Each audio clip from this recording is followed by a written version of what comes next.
Сәлеметсіздер ме 3 класс оқушылары?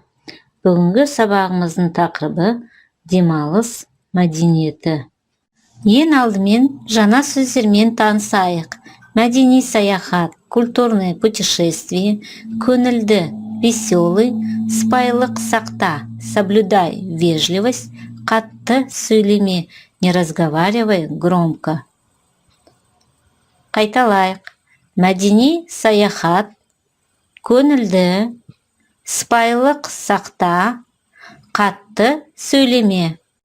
Балалар, мәтінді мұқият тыңдаймыз. Біз сыныппен мәдени саяхатқа шығамыз. Демалыста музейге, театрға, саябақтарға барамыз. Біздің сынып көңілді.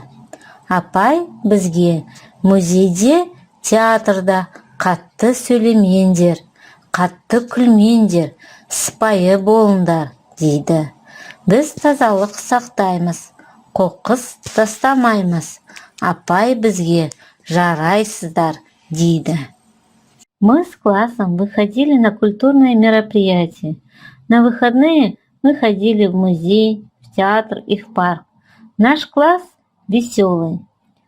Нам учитель предупредил: в музее, в театре не разговаривайте громко, громко не смейтесь, будьте вежливы.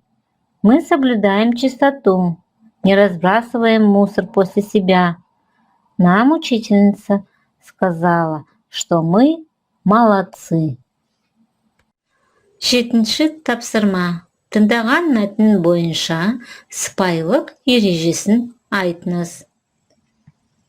Ребята, сейчас 7-е тапсырма выполните устно, опираясь на текст, составите правила вежливости.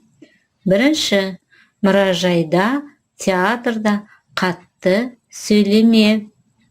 Жақсы. Келесі. Ал қазір балалар 6-шы тапсырма жазбаша орындаймыз. Дұрыс нұсқасын таңдап жазыңыз. В скобочках мы выберем нужный вариант и запишем правильное предложение. Мысалы, біз сыныппен мәдени саяхатқа шығамыз. Дұрыс. Назарларыңызға рахмет. Сау болыңыз.